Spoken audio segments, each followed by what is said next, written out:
Chapter 10. A Complete Pig. Mum came back into the room with some plates and a cardboard box of doughnuts.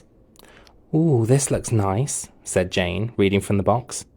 "Squidgy Splodge Doughnuts. By appointment to the royal family," it says here. Very posh. "Oh, Roman only likes the best doughnuts. I have to get these out of a special cabinet at the cake aisle. He has a screaming fit if I buy the own brand ones," trilled Mum. "Don't you, my little prince?" "Screaming fit? My little prince? Ugh, could this day get any worse?"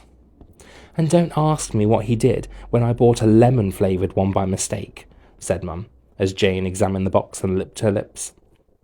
I ground my teeth together. Doughnuts are like people. There are lots of different types. Some are amazing. Some are just okay. Some are disgusting.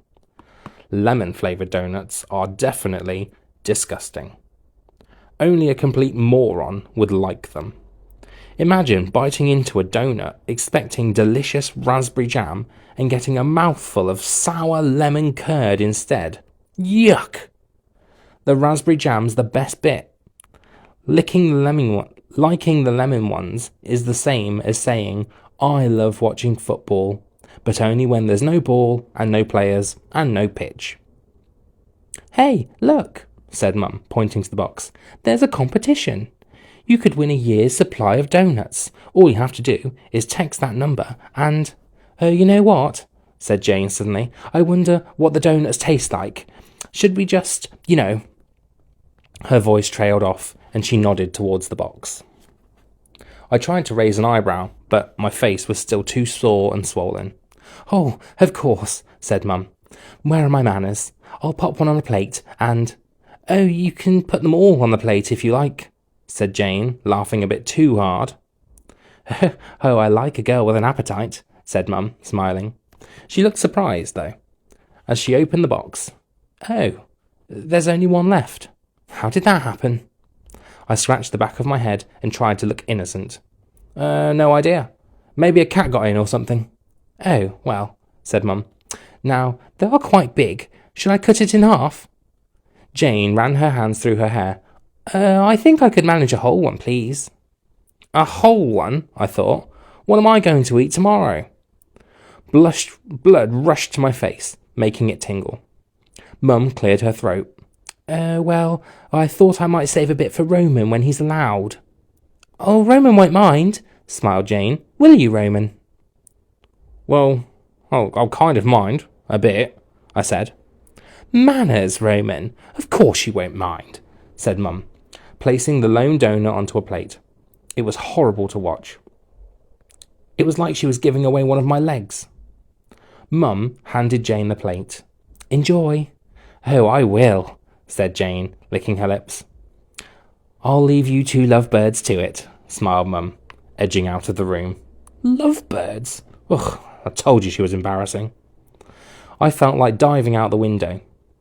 About 5 seconds, I finally plucked up the courage to look at Jane. Amazingly, she didn't seem to have noticed what Mum had said. She was holding up the plate in her hands, turning it round and studying the doughnut as if it was a precious jewel. She sniffed it and held her breath for a good 5 seconds. Exquisite. "Are you really going to eat the whole thing?" I asked, but I might as well have been speaking to a turnip. Jane was completely hypnotised by the doughnut.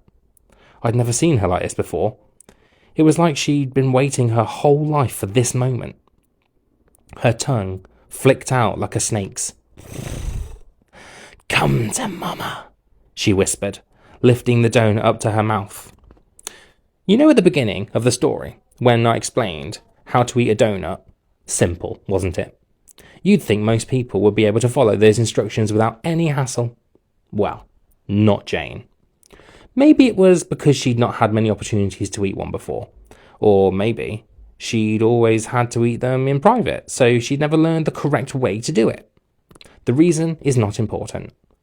All that matters is that what I saw her do next was utterly disgusting. Jane first squashed the doughnut flat and licked up the splodge of jam that oozed out onto her fingers from the hole at the side.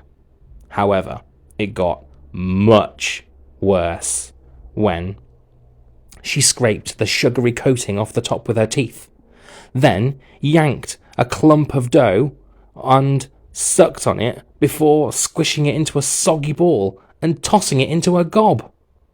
I looked on in horror as she shoved the rest of the donut into her mouth and savaged it like a bloodthirsty hyena. She was making all these noises and smacking her lips together. My girlfriend was an absolute complete pig. This was a terrible surprise, like finding a frog in a can of lemonade, or buying a cool pair of trousers, then learning that they wanted to murder you. Jane swallowed hard, let out a little burp, then giggled and put her hand over her mouth. It had taken her about 8 seconds to demolish the entire thing. "Oh, thanks, Roman," she grinned, displaying lumps of chewed-up dough between her teeth. "You can definitely get me more of that, boyfriend." For the second time that day, Jane leaned in and pecked me on the cheek. I got goosebumps up my arms, but not in a good way. They were more like the kind of goosebumps you might get when a rat runs over your foot. I wiped my face. "Right, got to go," she said.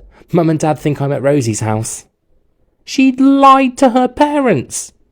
That wasn't like Jane, was it? The donut had turned her into a pig and a liar.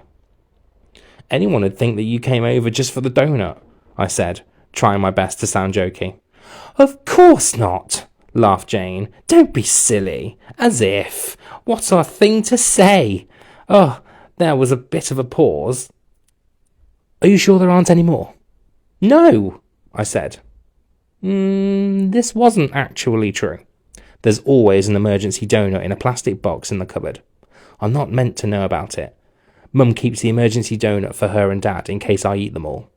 There was no way that Jane was going to guzzle that one as well, though. She looked disappointed. "Oh well, maybe next time, perhaps." With a grin and a wink, she was out the door.